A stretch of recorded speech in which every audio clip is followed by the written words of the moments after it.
Hello everyone, today is September 24th and this is our third session of the Wyckoff Trading Practicum course. I like the direction that we're going. I like all of the discussions that we have. I like a lot of elements that we have now in the class, just so many different segments, and it allows us to think about the market analysis from different points of view. So, I see you, Rick. Nice. Yeah, nice. Let's go. Let's go. Yeah. So let's continue with that pace. I'm gonna try to put in more of the theoretical material, something more advanced, something new. We're gonna discuss the trends.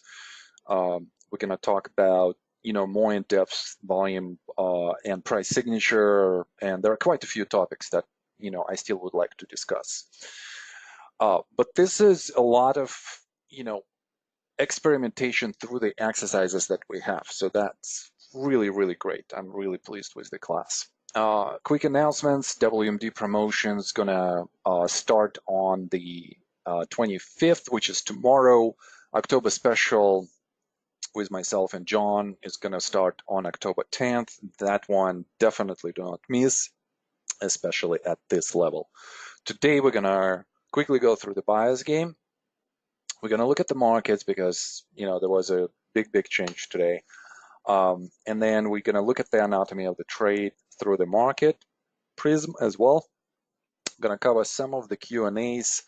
Would love to ask you to put, if you guys have a Q&A, and a lot of you are putting those on slides, which is fine, just mention in your email that I have a question in the slides. So make sure that, you're going to catch that. On some of the slides, I actually do not see the question, even though you guys, tell me that there is a question, and I see more comments than questions. So please make sure that you do comment and specify, in big letters that this is the question. So that would be great. And then we're gonna come back to our significant bar analysis, something that we started last week. This is something that we need to go into more depth. So we'll talk about the stop losses, and next class, we'll devote some time on stop losses, on risk control, what seems to be very rudimentary, but at the same time, it's very important. So I want to make sure that you guys have this. All right. What I wanted to look at, obviously everything that we discuss here is for educational purposes. Stop the recording and read the disclaimer. Okay, let's talk about the bias game. I thought this one was difficult. I mean, we are studying this pattern a lot, and by we, I mean all of our students in our community, and I'm studying this pattern a lot. And this is the pattern where, if you look at the whole thing, you kind of could see that there are three major volume signatures, or maybe four, where we have one segment, and it seems like this is one texture. Then we have a second segment, and then we have a third segment, and then the fourth segment.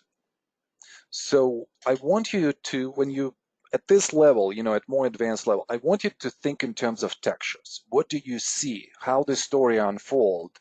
How the story of the texture of the price and the volume unfolds? So let's go through this, right? So we are having an uptrend right here, even though not shown, but we assume that the bias is to the upside. Why? Well, because there is this formation right here, and that formation seems where the first initial supply has occurred. It didn't produce a huge movement to the downside, so we are suspecting that this could be a reaccumulation at this point. So we're looking at this point for the elements of reaccumulation in this trading range, right? Because a change of character would suggest that we are going to go into the trading range. And because we were in the previous buys, because we don't see a lot of selling and it doesn't produce a lot of movement to the downside relative to the previous run, and I wish we would have a little bit more of the beginning of the subswing. But that trading range, our first assumption is the reaccumulation. Can we find the evidence of this reaccumulation? Absolutely. So look at this segment right here. effort to the downside increases, what about the result? Decrease, right? So with that, we're going to say this is bullish. And now we're going to compare this supply to whatever supply came earlier. So it still feels like it's a little bit early into the trading range for us to make, a timing, to make up the timing when the price is going to get out of this trading range. This looks like an up thrust. So we're probably in phase A here, phase B, and then we are just basically looking at the reactions. Okay, so less supply, still bullish. Then we go to the support level and look what it does. Volatility increases, but relative to the previous places, where we had that volatility increase and volume increase, it's actually not the biggest volume signature. I mean, if anything, we probably are going to say that the volume in general went down. And then we have one bar and second bar that are reversal bars and a sprint bar. Again, something that I'll just come back in a second to this point, but the test of the sprints, let's discuss that. And then after that, we are going up. So we've completed the reaccumulation in phase C, a lot of points of entry for us on the sprint itself because it's a sprint number 3. And then we are going in this laborious manner where supply does not increase, but the price goes up on lower supply. And we usually would identify this type of movement as a feather movement. So it's where both demand and supply are going down. Not necessarily in this case where we see that demand is consistent, so that suggests that there's some buying behind it. So still some vertical absorption of remaining supply. So that's great. Okay. Then we go into the speculative run. So let's see the character of this speculative run. How would we make a judgment of that? Okay, well, we want to look at the volume signature as well. It seems like demand is healthy, supporting the run, suggests a continuation. This bar right here on the spread analysis reminds me of this bar. So 2 analogs bars where supply comes in. And by the way, you would be thinking like the first time when that supply comes in, it's a very natural place of where it should come in because this is where supply at this level has occurred. So we are testing that supply. This is something slightly high. This was an all-time high. So here we're just using the VSA volume and spread analysis where there is an attempt to go down and there are multiple attempts, 1, 2, 3, 4. So this is a reaction. And the last point right here acts as a phase C type of point, right? On the intraday, you will see that phase C intraday, intraday phase C. And it's going to have some volatility because it was trying to push the price down. It doesn't, so that suggests strength and continuation for the time being, for the short time being. And then look at this 2 volume spike. So these are the largest volume signatures. So therefore, we are thinking that it contains that supply, increase of the supply. So from here, we are basically saying, okay, we saw supply at this place right here. We saw it here. And then on the way up, we're starting to see some supply. So for instance, here, here, here. What does it produce? So as you could see, as we go through this chart, the main thing is just to keep creating this story, keep telling you this Wyckoff story, what we call Wyckoff story, right? So what is the Wyckoff story? We're, narrating this Wyckoff story right now. Okay, supply came in first in November, in this area right here, did not produce a significant move to the downside, produced a sprint situation from where the price went up. Next time supply comes in. This time supply is really heavy. What does it produce? Okay, well, it produces the testing, and that test is a low or high, so we know that we're probably going to fail here into the reaction. Where to? Well, here is our level of where we should fall. This actually would be a nice trade here, a short-term trade, just to catch that increased volatility, short-term volatility. We see that now supply not only is the value selling supply, so value selling supply. And usually when the value selling supply, so like a value investor sells, usually sells into the strength.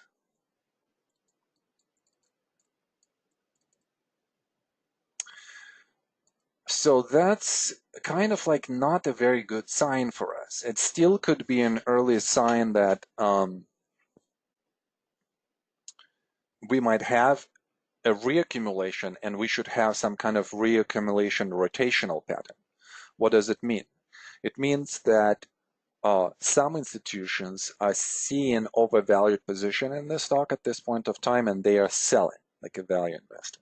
And some of them are actually coming in and they still see the value way, way up higher, and they are buying this. And that's what produces that rotational reaccumulation.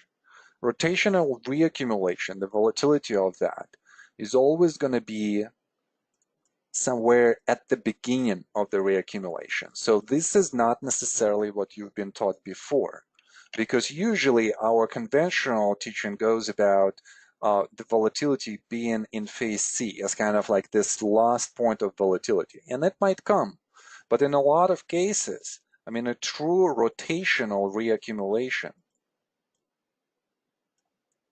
is going to happen in phase A and early phase B. And the reason why it happens, again, is because big investors, big companies, big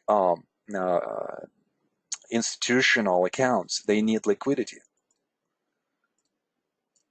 They need even more liquidity than the value. Now that I'm thinking about this, of kind of like what would be a priority, because they need big positions. So they're willing to open up the position, let's say somewhere in the middle of the price cycle, because they see that the future value is still somewhere there, up there, somewhere way, way higher. So for them, it doesn't really matter whether they get in into the position in phase A at the first 1/3 of the trading range or in the last part of the trading range. What is dangerous about the last part of the trading range is that there's going to be a low liquidity. And therefore they will not be able to get into the position, or they will be getting into the position and marking up the price, and that's not what they want. They do not want to mark up the price out of the reaccumulation on the way out. They want to buy it in the reaccumulation, and sometimes the only place that they can do this is during the liquidity event in phases A and early B. We'll study this more. Okay, well, let's continue. So here is our supply. So now we want to make sure that that supply is being absorbed. There is no absorption, and there is a lot of consistency of selling here on the way down. So all of this sell, sell, sell.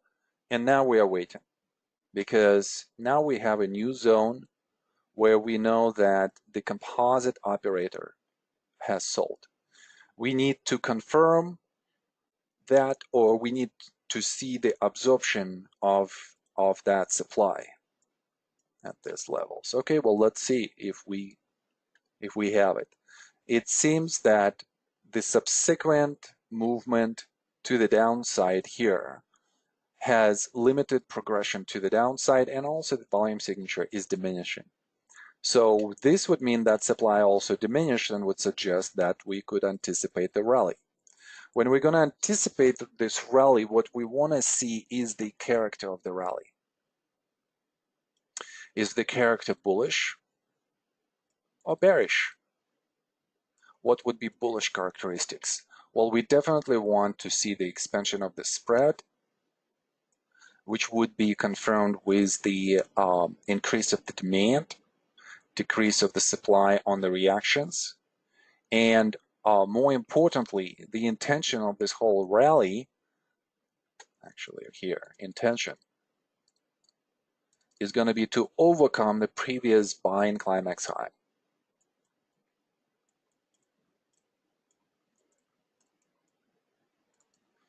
All right, let's see if we do this.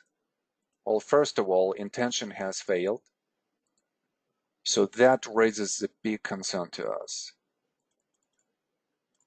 There is no continuation of the trend. And kind of here, we already know out of the change of character that that's it. We're in the new environment. We are in the trading range. So from that perspective, we want the price to commit to the upside after some elements of reaccumulation right here. But at the same time, we understand that we might be in the trading range. So now we just need to see, would we see this selling again that came, as a value selling at that point, value supply, so to say. All right, so we definitely could see. This is so confusing because there are some down days and then the volume signature is actually up. All right, well, let me correct this, guys, next time. I'm glad that I caught this. All right, so we are seeing a lot of interesting volume signature starting with this bar, and I believe this is this kind of like this Morningstar bar, or hopefully I'm calling it correctly, a Morningstar or something like this. Okay, and look at all of these bars right here. What do you guys see in those bars and in the volume signature? It's pretty heavy. And at this point, we don't have to have a lot of supply to move the price around this level. Why? Well, because we know that if a true distribution has happened, so like this is a value distribution, right? Some value investor is distributing. So they sold. What do they do now during this failure? They become inactive, at least for some time. That's what brings this picture, this reaccumulation right here. They sold and then they stop selling. And look, when they are inactive, what happens with the price? It's almost like there is no other force in the market that would go in at this low and significantly change the direction of the price without the CO, without the big money. So it drifts because CO is not interested. It's out. It just kind of like sold its position, maybe scaled out, and now it's waiting. And then the price starts to go up. Why? Because there is no more selling. There is no more buying either. This is a very poor rally here that we see. Demand is very low on this run right here. And then a volume signature becomes really high in the later portion of this run. So with that inability to commit to the upside above the buying climax resistance, this volume increase is going to be interpreted by us as institutional presence. If institutions are present at this point of time, at this point of the resistance, and considering what has happened before, we're probably thinking that they're selling. And therefore, the bias at this point might be down for us. But as we go through the Wyckoff story, I want you to see that switch between the bias, right? So we had the bias to the upside. Let me just kind of point this out. Okay, we had the bias to the upside. After the change of character, we still staying with the bias to the upside. There was not a big change of character, right? Throughout the whole trading range, confirming the up bias. Throughout the rally, confirming the up bias. Here, we are still in the up bias, but with the question as to what's going to be the character of the next change of character. Okay, and here we're seeing that the change of character was larger, supply was heavier, So we want to see on the next rally either a confirmation of the up bias or a down bias. We see how supply comes in, and we are confirming that this is a down bias. Now, with this down bias, we're not done, because what if it changes again? I mean, like, what if sell-in comes, supply is being observed, and then, demand comes in and just pushes the price up? So we need to figure out the rest of the story going to the right of June and to confirm or to see the failure of this down bias. All right, well, let's do that. What happens afterwards? Well, we saw the supply coming in on all of these bars in this area. Then what happens next? A couple of attempts to rally, failure, failure. And then again, we see how now a more limited supply moving the price easier to the downside.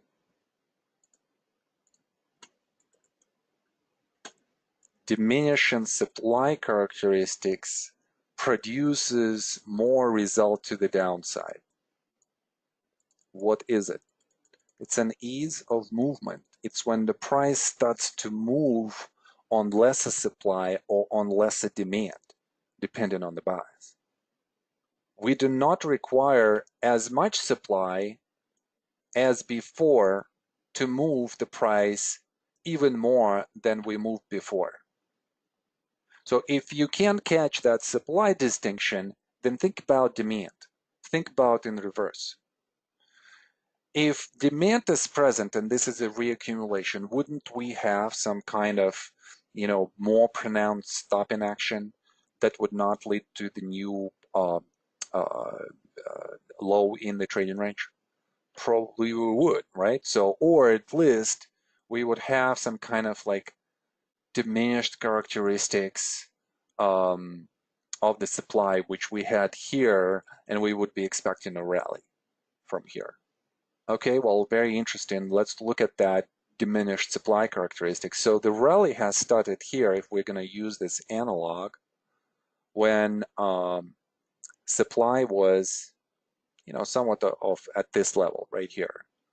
So as the price goes down, let's see, and we are somewhere here at this level, right? So here is that last sell-in that we could analog. Last sell-in that we could analog, something like that. What kind of rally do we have here? Nothing very serious. Does not even, just comes to the point of selling there where they sold before.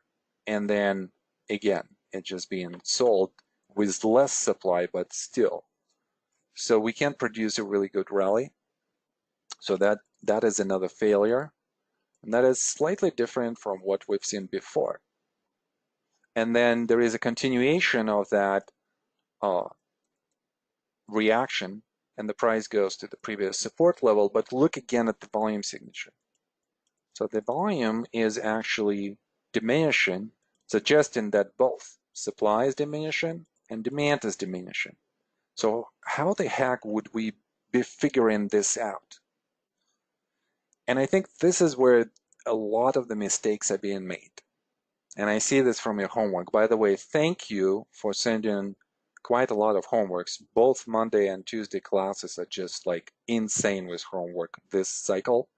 So I'm receiving probably around 60 to 70% of participants in the class that are sending the homework, so which is great. I could see where the class is, where you are individually, and I know that this is a common mistake. And again, I think that the mistake comes from our generalization, and that comes from technical analysis in general, and I think that also comes in the way how we were taught, because we basically are being told this: if the volume signature goes down, that's bullish. All right, well, absolutely, I would agree with this, but I would agree with this in the context of the structure that we're in the context of how the volume was distributed in that structure. before, not necessarily, I don't want to just look at this. This does not give me any clues as to the bias. And that's why there are a lot of mistakes like this. Volume is going down, supply is going down. This means that it's bullish. But what has happened prior to that? What is the story that led to this? Okay, well, we told the story before, so we know that supply has come in and they sold off the top right here, which is also an institutional way, a value institutional way of selling into the strength and distributing their position like this. But if we just look at this area right here, at least you should raise a question, what is happening with the demand? If this is an accumulation, how would demand act? Would demand increase or decrease? And also, how would the price act? Would the price go up or would the price go down? And we just don't see any demand on this rally or on this rally either. And we are still within the confines of the downtrend that started from the latest high. So we can't really see a change of character in the demand.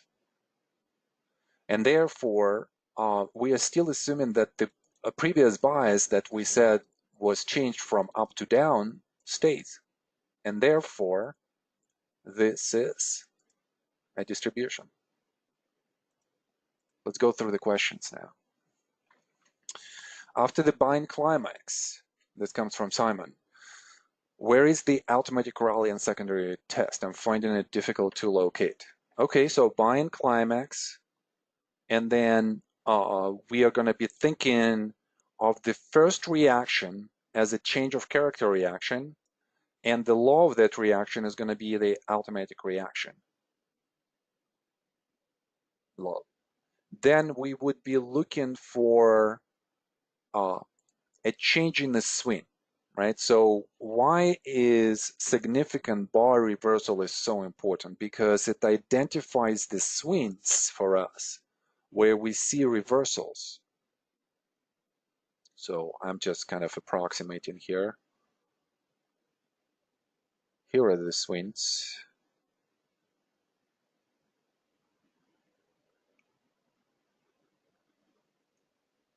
So something like this. And again, I'm just trying to approximate here, just visualizing this really quick. Okay, so these are the swings.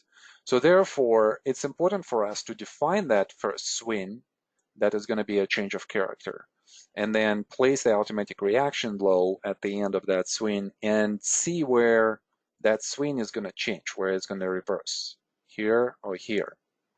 And therefore, our labeling is going to be such that the first swing low is going to be an automatic reaction low. Excuse me. And then the next high of the next rally is going to be a secondary test high. And that's how we would define. Usually, not a big deal when we look at all of this. Let's practice again. Buying climax. Where is our swing? Here is our swing. Automatic reaction. Where is the next swing? So the last bar to commit was this one. Here is the high.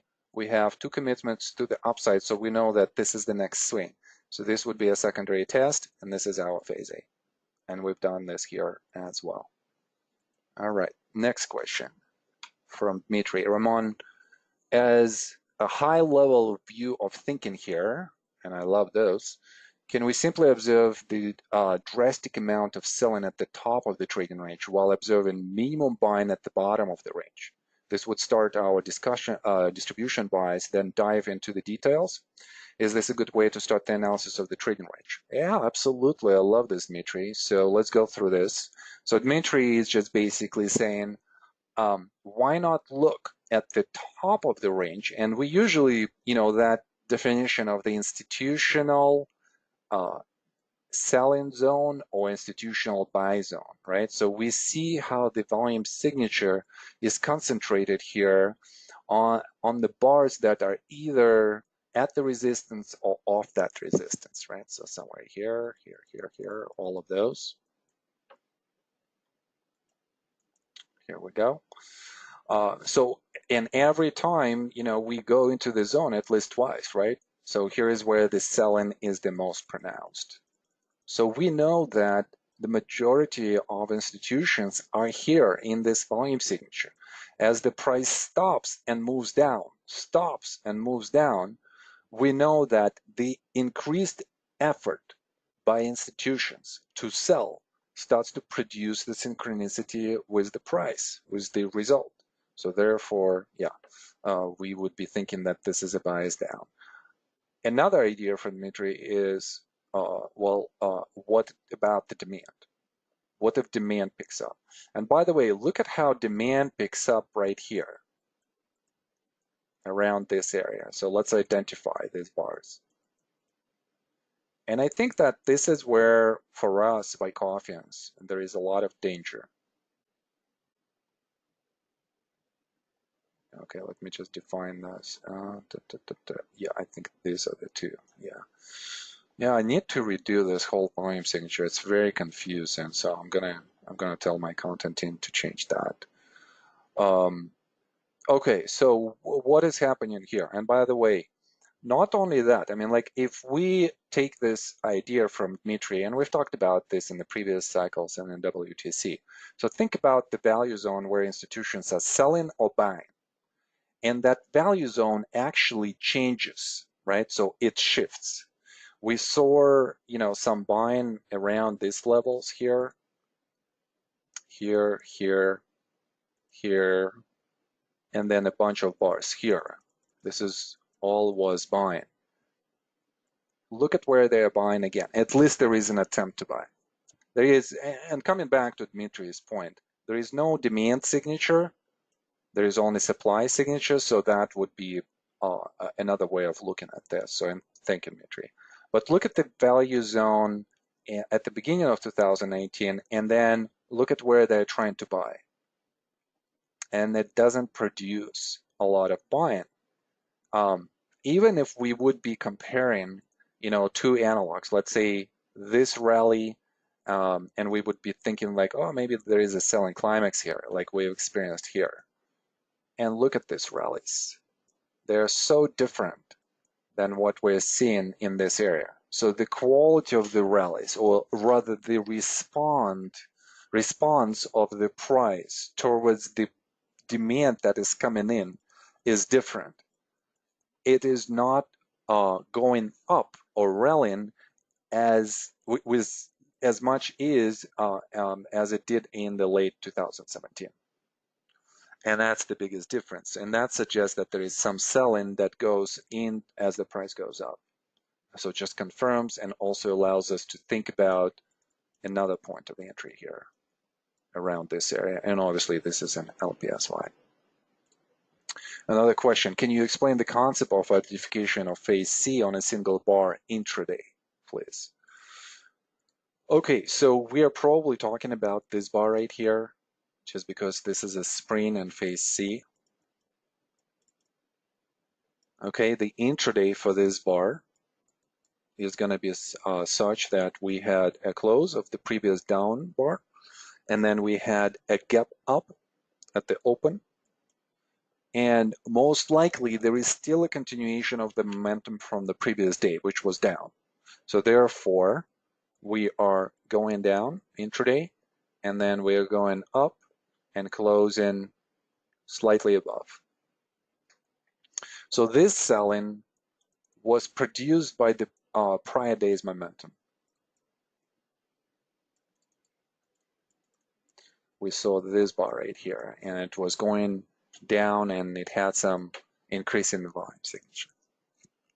And then demand comes in and pushes us up. So that just basically defines the change of balance between sellers and buyers. And for the second time after this bar right here, it defines the winning by the buyers. And we're doing this for the second time. And now instead of going into the reaction here, we're actually creeping up. And as we do that, we are not doing this on the high volume signature, meaning that supply is really low at this point. So they just basically consumed whatever supply was left here by weak hands. And that absorption does not allow the price further to go down, and the price drifts up. Usually out of this feather situation where we have vertical absorption, we're going to have a momentum. This is a very good options play that I usually would do. Okay. Okay, last point, and we're going to move on. Just to follow up on the last point you made, who is the big buyer there to create such a high demand signature at the failed rally attempt in September, labeled major sign of weakness? This is a good question, Dmitry. Okay, so we're talking about this volume signature and this spot, right? So let's think really quickly, who are buyers here? Well, first of all, let's define them as institutional and non-institutional type. So right away, instantly, we're thinking institutions. Why? Well, because retail is not going to produce such a high volume signature. I mean, look at the number of shares here. I mean, like, is retail trading in 50 and 100 million, tranches? No. So this is a collection of institutions that are being caught on the wrong side of the trade. So these institutional hands are actually weak hands. Could the institutions be on the wrong side of the trade? Again, something that I want you to change in your thinking, because usually we're saying that institutions are smart money. No, not the truth. There are a lot of institutions that are making a lot of mistakes, and I work with those because they are the same type of people as us. The only difference between them and us is that their 9-to-5 job is actually to look at the markets, analyze them to make the best decision with the knowledge and skill that they have. And they make mistakes. Warren Buffett makes mistakes. I mean, you could look at his whole history of investing and, you can find so many mistakes. The latest one that I remember just off the top of my head is his trade in IBM, where he basically was wrong and his movement out of the stock produced a huge gap down. That was a mistake. Was he institutional buyer? Yes. Was he strong hands? No. Not on that trade. He was not a composite operator on that trade. We do not consider not smart money to be a composite operator. And actually, I'm kind of like bringing a new definition of the composite operator, what this is. Composite operator is the collection of smart institutional money that are herding on the same trade on the right side of the trade. Everyone else is weak hands. And then composite operator is going to be, derived or composed rather from multiple institutions with different investment styles. Some of them are going to be value investors, some of them are going to be growth investors, some of them are going to be momentum investors, some of them are going to be just professionals that are doing mean reversion trades and momentum trades, kind of like that high frequency trades. And if they are on the correct side of the trade, they are part of the composite operator. So coming back to Dmitry's question, who is actually so bold to come in right here, and for what reason? Well, we've defined that those are institutions, those are weak hands. Now let's talk about their reasons of why. Why would they come in? I mean, like, what's the logic there? Because we look at the same spots, we look at the same positions, and we would be thinking here, is this a spring or a major sign of weakness? And it looks like a spring, right? Because there is that, again, infamous diminishing volume characteristic into the potential phase C, and then suddenly we're picking up the volatility right there, meaning that somebody's buying. We see that buying. So why would they be buying here? Well, they see some value, right? Because when we think about weak hands, what is the weak hands value? In the whole price cycle, we would be anticipating that weak hands are going to start actively investing at about 1/2 of the trend. And they're going to be buyers on the way up, and they're going to be enjoying it.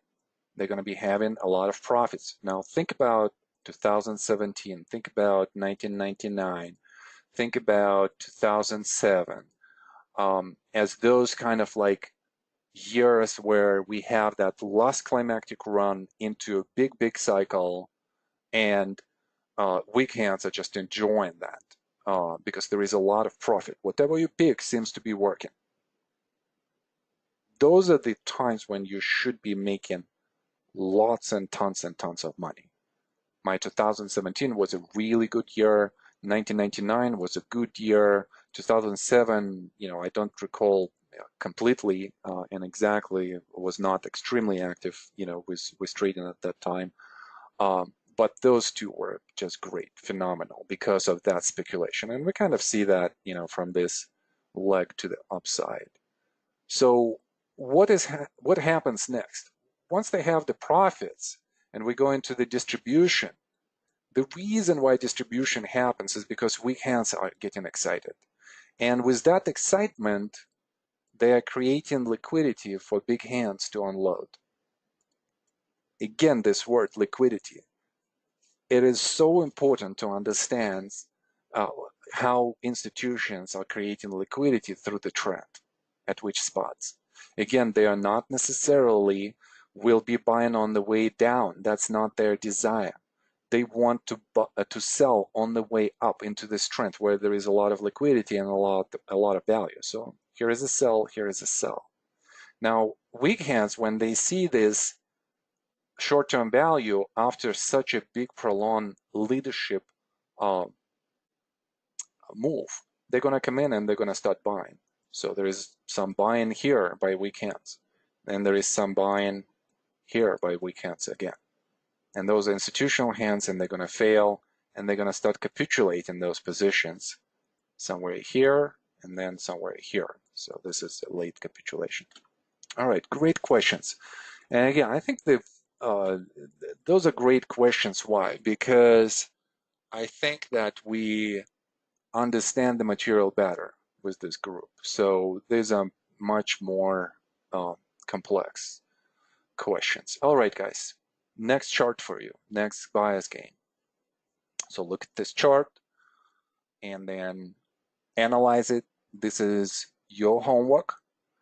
I want to encourage you to analyze this chart before you look for the solution. All right, so don't try to find the solution before you analyze it. And please send me your first version of this analysis, not the one that you look at after. All right, this is the homework, so let's do it. It's very interesting. Yeah, this is going to be a lot of fun. All right. Okay, let's look at the markets. And I need a volunteer. So just say yes. I just want to go through the markets with you. I think it's very important for us, to kind of see what's going on, and then we'll talk about the SunPower. Hi, Eric. How you doing? Are you there, Eric? Hello, hello, hello. Speak up.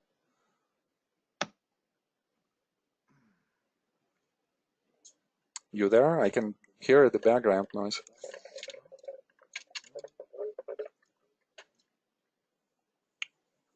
All right, Eric. All right, so some technical difficulties. Anyone else? Anyone else really quickly want to go through the markets with me? Just share your thoughts. Just tell me what you guys see.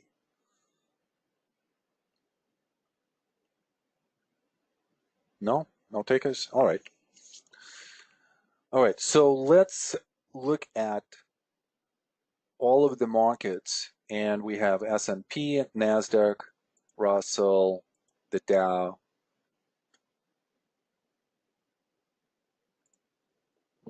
Hello, Roman? Yeah, Eric, yeah. Mhm. Yeah, sorry, I just had to find the switch over from the speakers to the headset. No My worries, no apologies. worries. Okay, so when we look at all of the markets, they kind of look the same, right? So we are trying to get above the resistance line right here, and we basically failed everywhere. So how would you interpret this, Eric? Well, there's some synchronicity, I guess. Everything's kind of seems to be behaving in unison, And but when you say synchronicity, you're probably referring to the synchronicity between these four instruments, right? That reflect, yes, they show the yes, market. I was thinking more even synchronicity between what? Synchronicity between the effort and the and the result. result. So when we Yes. look at the today's bar, do we have that? Yes, we have increased effort over yesterday, or sorry, if you go back 2 days, you see in a lot of cases an analog bar and more volume and more result. So more effort, more result. Yeah, yeah. So that would suggest automatically what should happen next. We have a synchronicity of movement. Are we in the reaction? Are we in the rally? Are we going to continue this reaction? We haven't seen any stopping action yet, so we're coming off the top and the volume is increasing. So to me, that suggests that we're not necessarily done yet.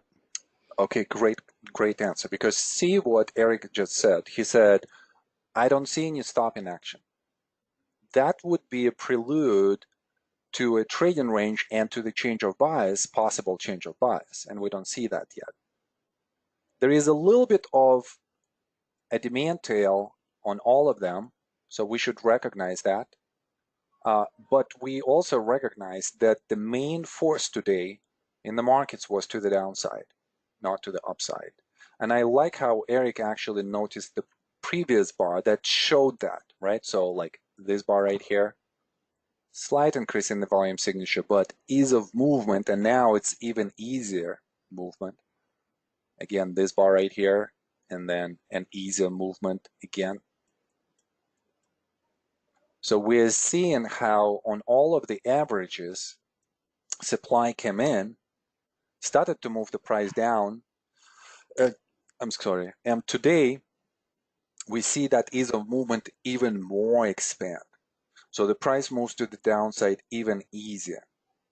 So in the question here, as Eric has mentioned, is, well, when are we going to stop, right? Because we're still long-term trend to the upside.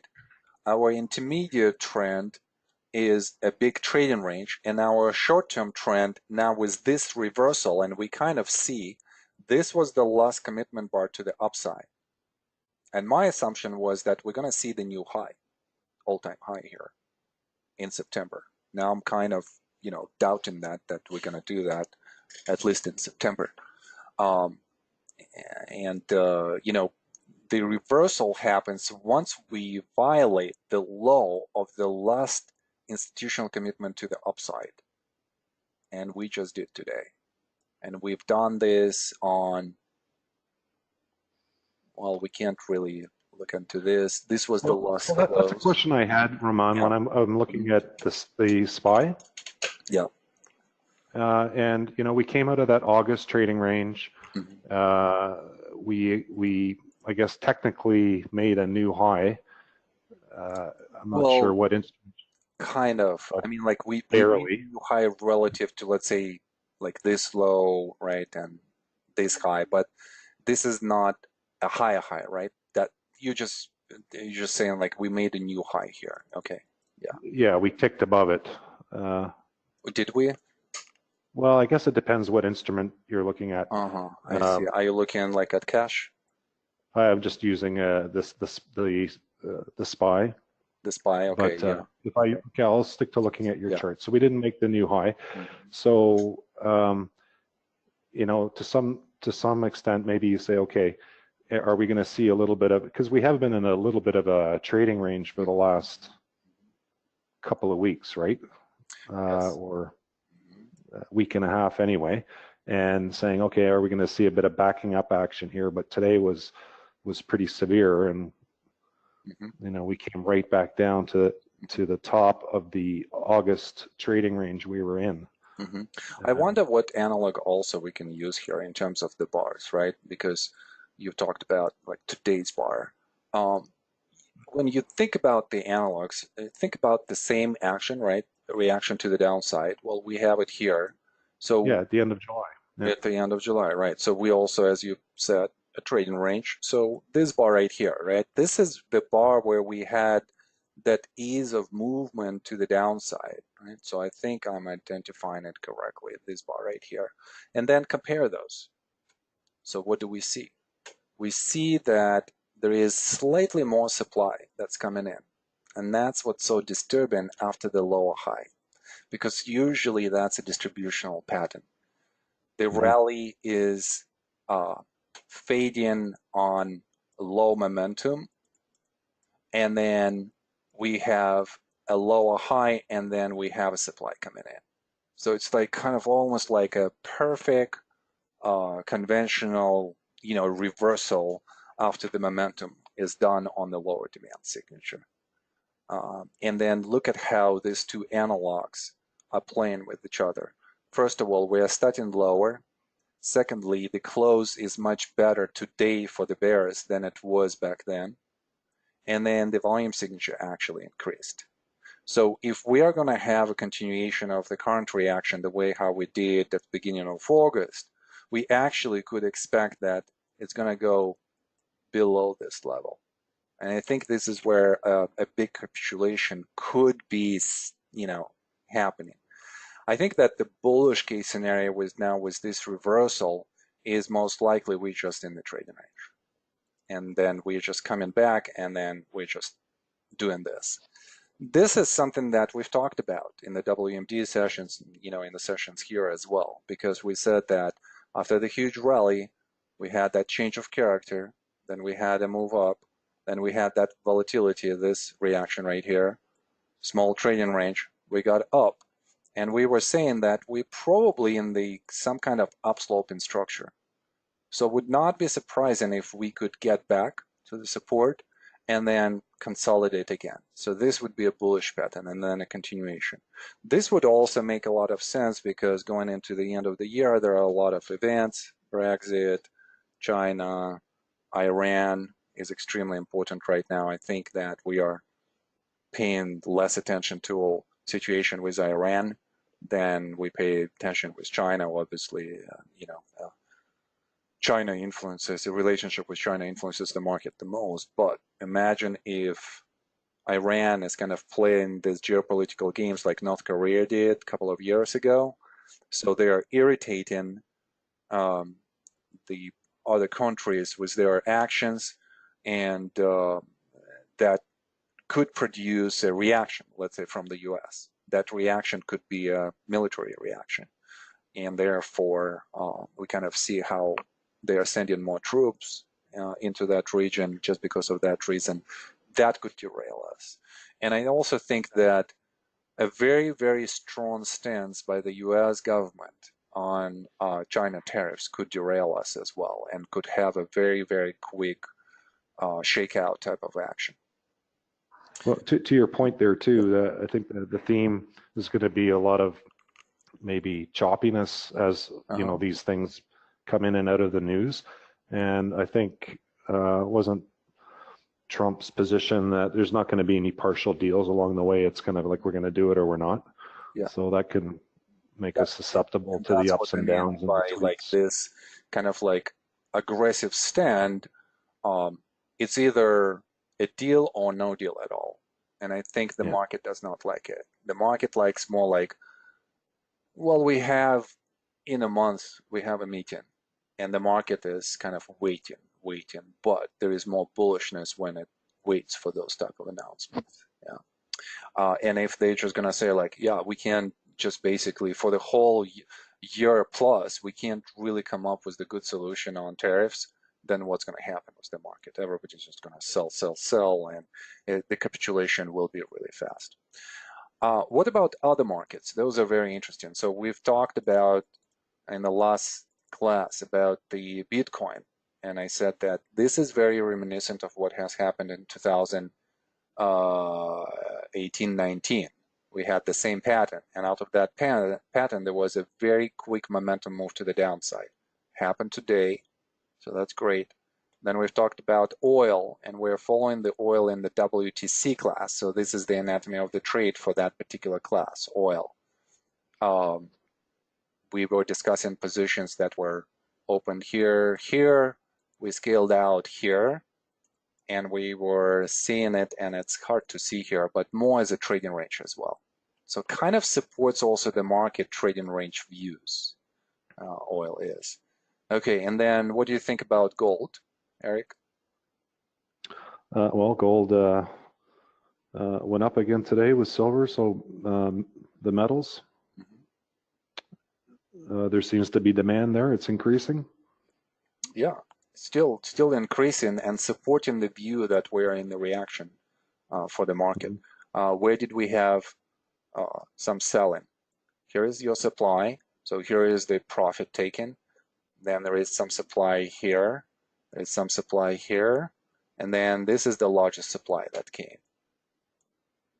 And then there is a diminishing supply characteristic. So they sold here, and then there is no more selling. So whoever sold here, and I was actually one of them, not selling my long campaign position, but hedging against it and trying to catch this momentum on the change of character, which I did, and then looking at how supply has diminished, closing the hedge somewhere here,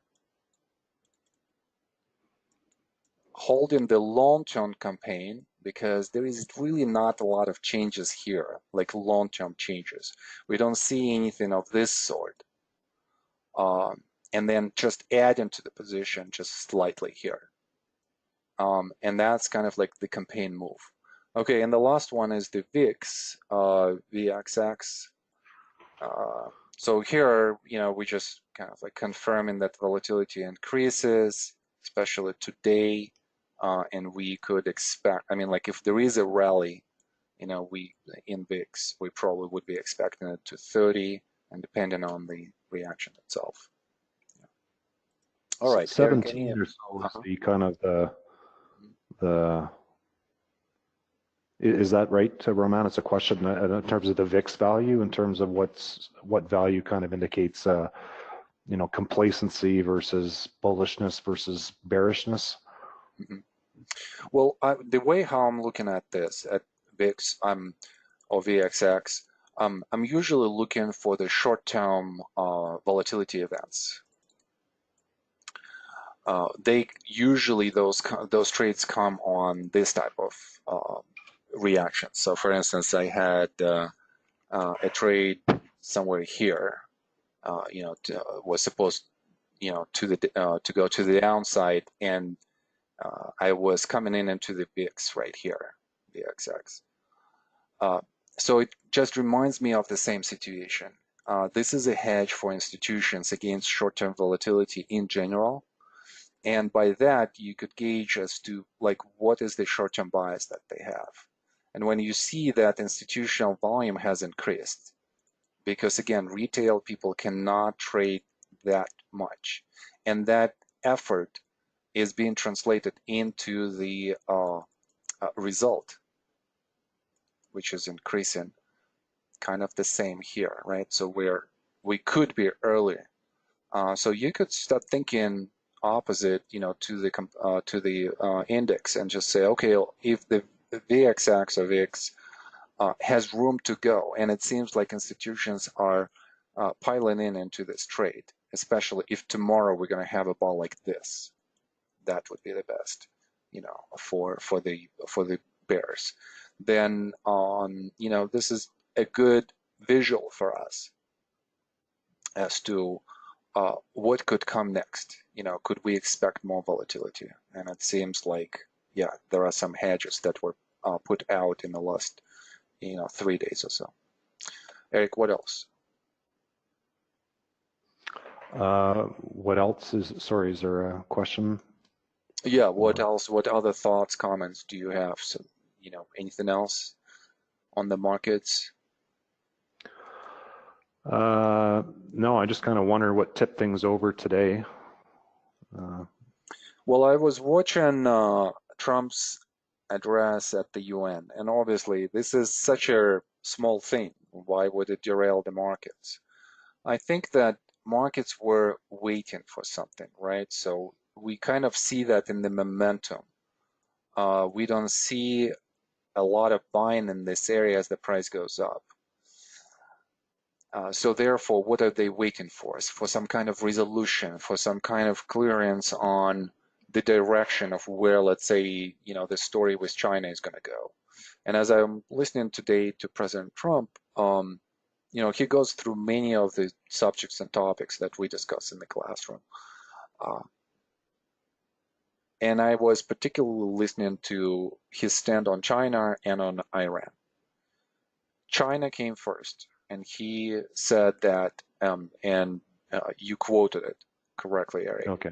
It's either no deal at all, or it's going to be a fair deal, to the U.S. So this means that both countries will have to compromise, and they still cannot find that compromise. So that was a really heavy type of statement.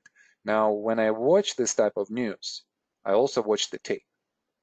I want to correspond what he says with how the market reacts to what he says. So during that statement on China, the Dow went down from plus 60, plus 70 to about plus 10, plus 20, plus 30. So there was some selling on that. So market is still sensitive on the intraday basis to those type of news. So that just tells me, okay, this is what the market is waiting for, like a more positive resolution. And then Iran was also a very big statement because he basically kind of like conveyed that US is very strong. If somebody does not play by the rules, then we're going to go in and correct that. And that means that with the country like Iran, I'm afraid that it could be also militarily. And this is where the danger for the markets is, I think, China and Iran right now. What do you think about that, Eric? Yeah, makes sense. There hasn't been much action in the last week or so, and you show the volume going down, which is not exactly the profile you want to see when you're going to be breaking out to new highs. And I guess today was kind of like a little bit of a tipping point, right? Yeah. Well, a lot of you guys are mentioning, what about the backing up action here to this trading range? Yeah, we might have that. I think that we should look at the whole structure, and I'm not showing the whole structure here. I think, after this big rally that we had, which was a sign of strength, and then this first change of character, then we had the upthrust, then this big volatility event, and we are somewhere here. So if we look at this picture as this is the backing up action, I think we would be wrong in our labeling. I think that we should look at this whole formation right here and label it as buying climax, automatic rally, secondary test, our phase A, and now we are in phase B. How does phase B behave? Well, usually very volatile on both sides, up and down, up and down. So would not be surprised to see if in phase B it would go to the support level. And another analog here, which I'm a little bit scared to even bring up, to your attention, but you guys can handle it. Okay, so I'm looking at also 2007.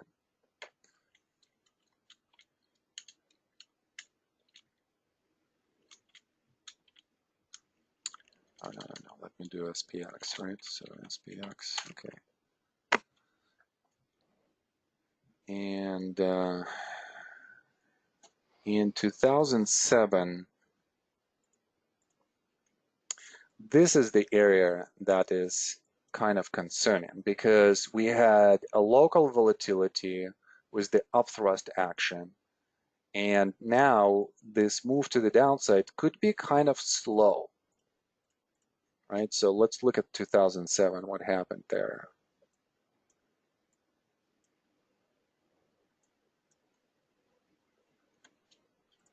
We see how the initial volatility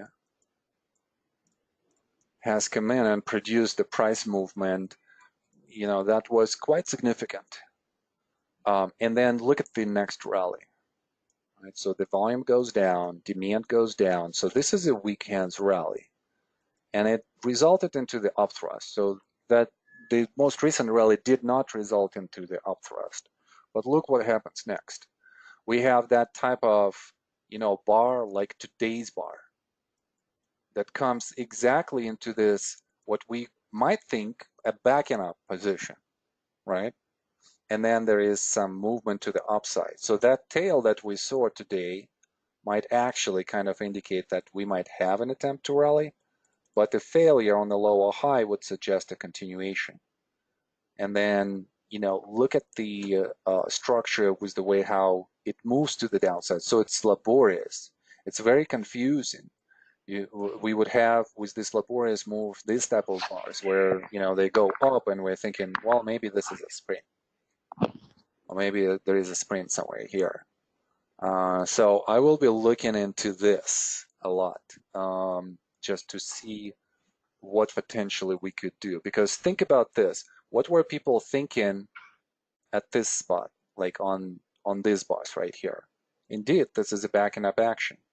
So for those of you who are thinking this is a backing up action, and this is one of my scenarios, not necessarily a backing up action, I'm more thinking like a much bigger trading range that is going like this, and then we get out of this. But if it fails, and we have this failure right here, then we would have to rethink the whole thing and the bias as well. All right, Eric. Well, thank you so much. That was great. Thanks, Roman. All right. Okay, so muted. All right, great. Let's go through our anatomy of the trade. Oh, I should change here. ACB. Okay, so from Corey, we're looking at the SunPower. From Corey, he's saying that he opened position right after when the sprint happened at day number 2. So somewhere here, let me just indicate this. So I'm thinking here. But I closed the position at day number 4. So 1, 2, 3, 4, right? Corey, just let me know if that's, if I'm showing this correctly. No worries, Simon. Since I saw the bearish engulf bar at day number 3, I see. This what produced that confusion. Okay. With increased supply, suggest next move maybe to another down movement to the okay. I think my mistake was there was not follow up after bearish engulf bar, which was a bullish sign. I agree with that. Yes. So supply has occurred on this bar. I would also be thinking, Corey, here, I mean, the first thought that comes to my head, this bar right here is we have to compare it to everything else, what we've seen before on the supply side, right? So for instance, this area right here, these 2 bars, then these 2 bars, then these 3 bars, because it seems like this is the movement in the latest identical kind of like texture. We see that there is a lot of volatility. It's a different texture here. This is a different texture, right? So we see how price moves down, but not aggressively. Price tries to rally, but not aggressively. And what do we see with the supply? We see that there is 3 days of selling, 2 days of selling, 2 days of selling, and then 1 day of selling. What does it produce as a result? This type of move, this type of move, this type of move, and then this type of move. What is the smallest move here as a reaction? This one. So this is the smallest result on smallest supply.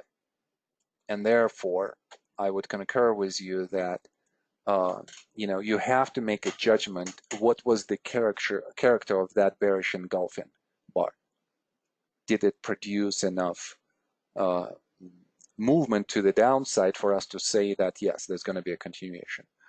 Another way to approach this, Corey, was, well, if you've entered on this bar, where is your stop loss? Probably somewhere here. This is where it would be. So then just wait. Wait, do not go in. I'm sorry, do not close the position until your sprint has failed.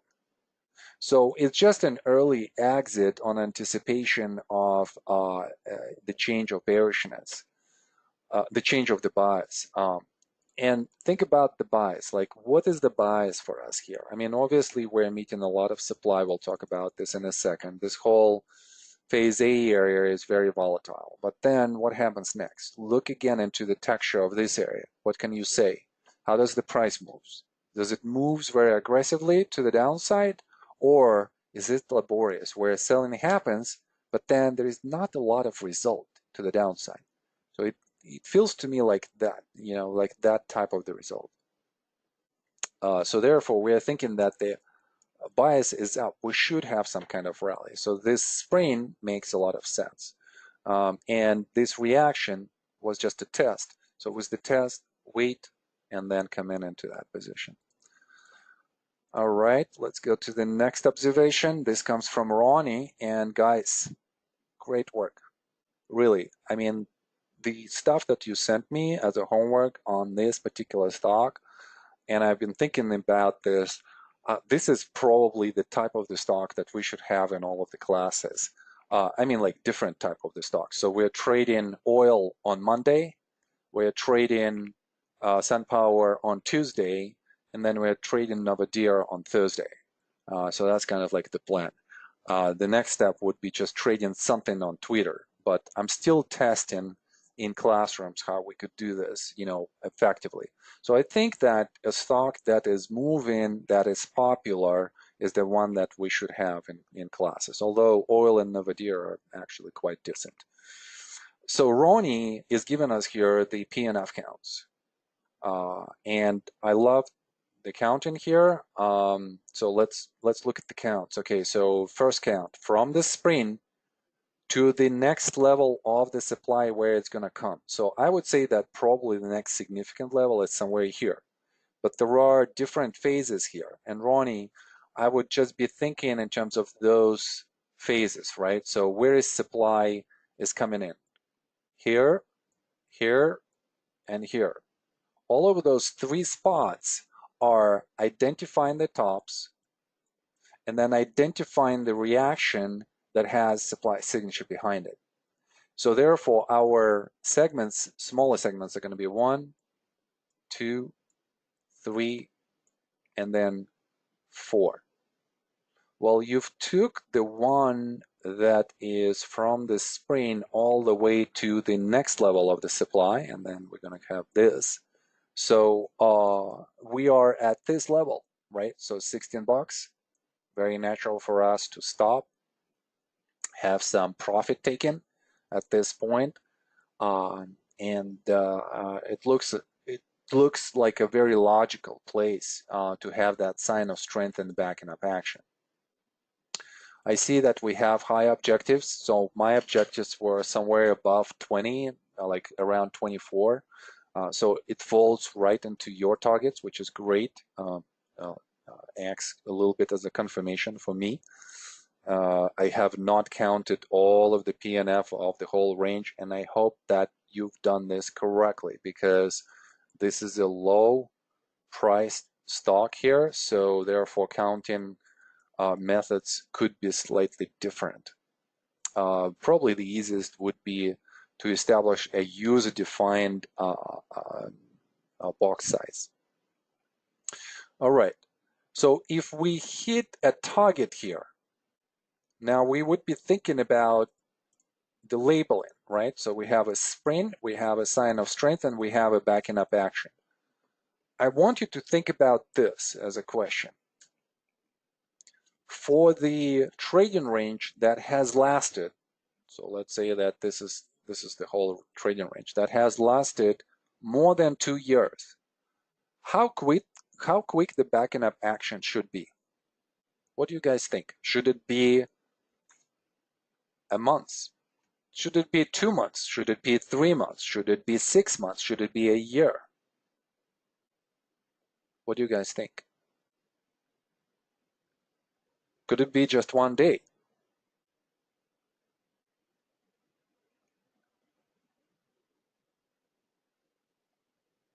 Probably we are expecting a more prolonged backing up action. Why? Well, it took some time for them to accumulate the position, and then the price went up really quickly from slightly above 4 to 16. So that's times 4. Indeed, they're going to take some profit. They're taking profits here, they're taking profits here, they're taking profits here on the way up. So as this supply occurs, it might take some time for the backing up action to develop. Plus, looking at the PNF here, we need to build the count, and therefore we need to see this. To build the count for the next target of the 26 up. So, and that's what we're expecting. We're expecting a trading range for the backing up action. All right, well, now let's go into this trading range and kind of see maybe a little bit more of the price volume action. And before we do this, I want to launch the poll, guys. So let's do that. And just tell me if you want to keep it and add some at this point on this last bar, keep it and sell some, and then just close the position completely. So let's see how we're gonna vote on that. While you guys are doing this, I'm gonna catch your vote.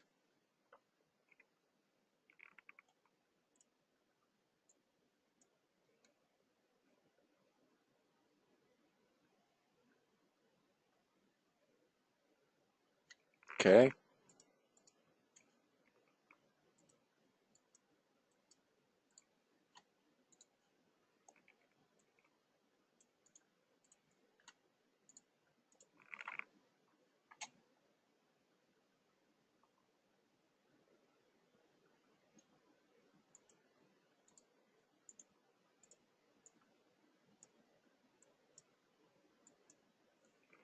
All right.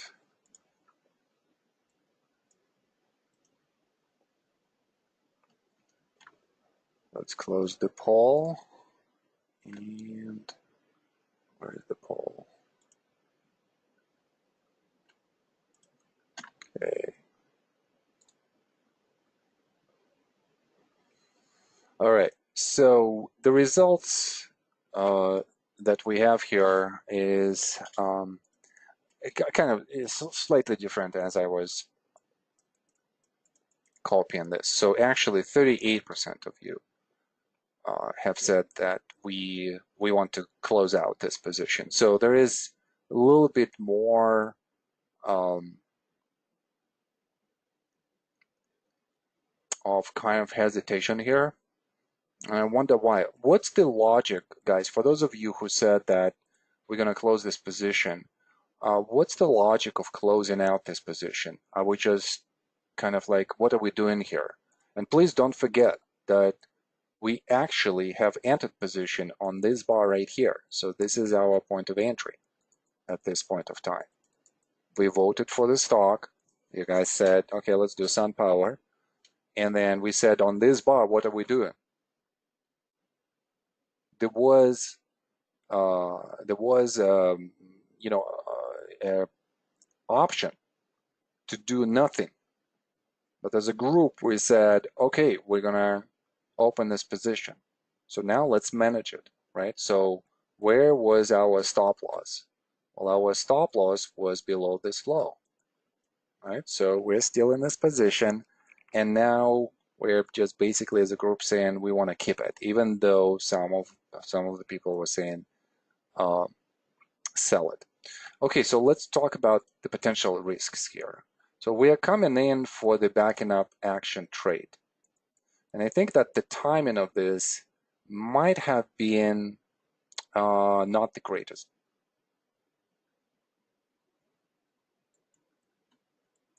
Why? Well, because if we've just experienced a major sign of strength, which and this move concluded with the buying climax, then we're having a change of character, automatic reaction, secondary test, and we are in phase A.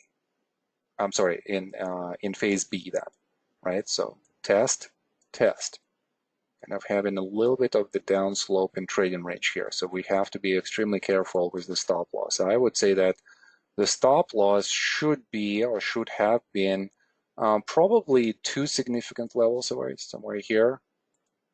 Also, we could look at where is a lot of binds happening. So like on this bar right here, so anything below it. So maybe like slightly below 11.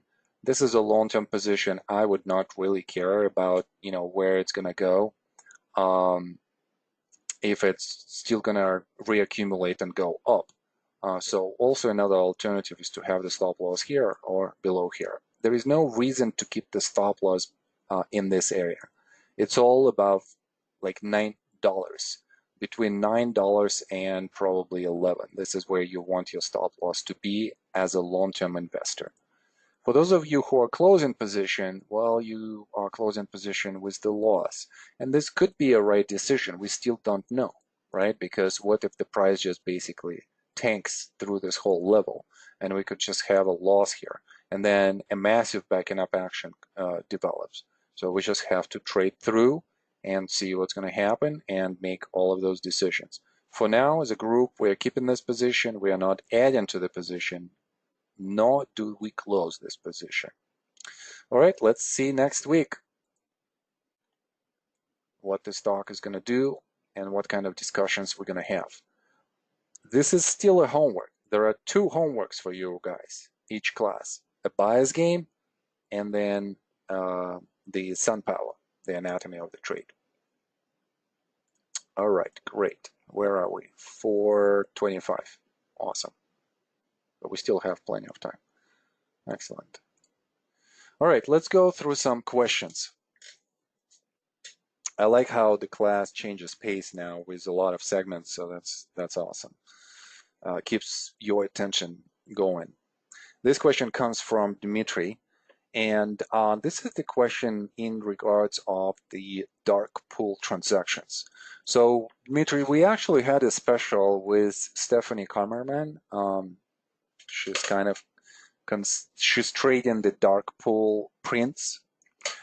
That particular material we are not selling because of the copyright issues, but you can inquire privately with me and I'll see what I can do if there is still interest for that. And it's a very interesting question. How can we use it? Well, first of all, is this effective tool? And then how can we use it with Wyckoff analysis? In this instance, would the Wyckoff analysis be affected by this? Should we concern one way or another? Should we take them into account in certain ways when analyzing volume? So we just had Melissa, who was a part of the WMD class, and she brought up this slide to us. I've updated this slide on the chart and just showing you what has happened. But basically, Melissa is following the print of the dark pool. I don't necessarily like the dark pool as a sentiment because basically, dark pool activity is the print of a large volume signature, which basically tells us it's an institutional signature. So what I want to make sure for people like Melissa or Stephanie or someone else who uses this methodology, that you define correctly what this institutional presence means. And I think that we know how to interpret this. So in a way, what they are doing with their dark pool prints is they're only looking at the occurrence of those. But I wonder how interpretation happens. So let's just quickly go through this. So 3/11, so that's March 11th. And we right away could see this probably where, like in this signature, is this the 11th? I wouldn't even know. Okay, so let me just be more precise. I'm gonna, on my other screen, have this stock, and I'll tell you exactly where those places are.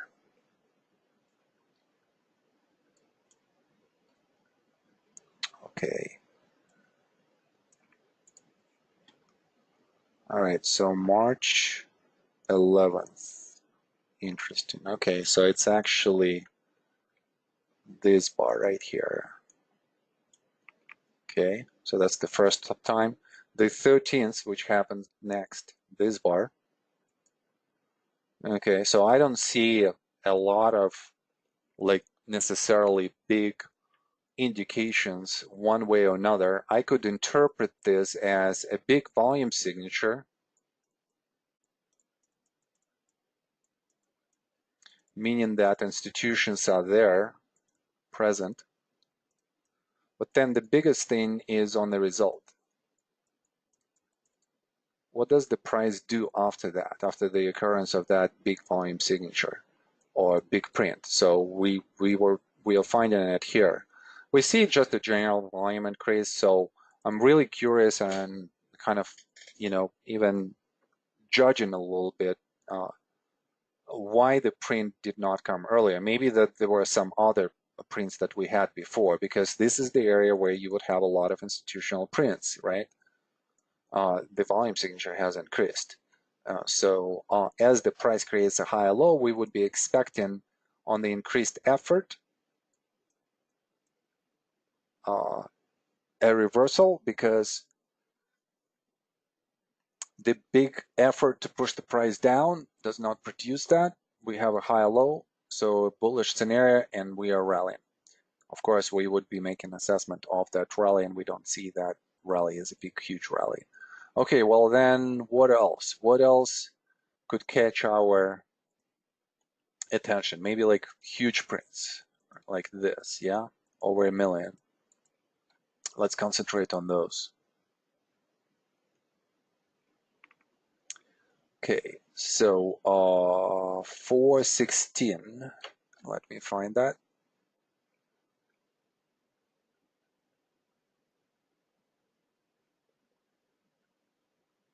Okay, so it's this second volume signature right here, and it's this bar right here, kind of like the top. Okay, yeah, that's very interesting. But again, my question is, why didn't we have this print here? Maybe we have, right? Let me double check. 4-4. No, that's not the bar. That was April 12th. Well, maybe something is there on April 12th, because I see that big volume signature. And that suggests, again, like we had here, that we're just playing with the effort and the result. If there is no continuation after this, then most likely we're going to have a reaction, because a lot of volume is coming in, but the result to the upside is diminishing. So we would be thinking about, shorting just based on this, and so on and so forth. So you kind of could see where I'm going with this. If you're going to use the dark pool prints, you have to put this in the context of the whole structure. And you have to see what kind of result that print produces. And that's the key. Because at the time, I think that we were discussing the bullish scenario, and as you can see, nothing of the sort. So I would want to be extremely careful just to see, what kind of result we're going to have for each of the prints. And obviously, how else could you enlighten yourself on what's going on here? Well, think about the prior context, so it's to the downside. Think about all of the points where supply has come in, so this. So there is selling into the highs where we had selling before, and that's very concerning. So here is that selling. And then interpret it with the idea of the result of that print. And that probably would be my suggestion. All right.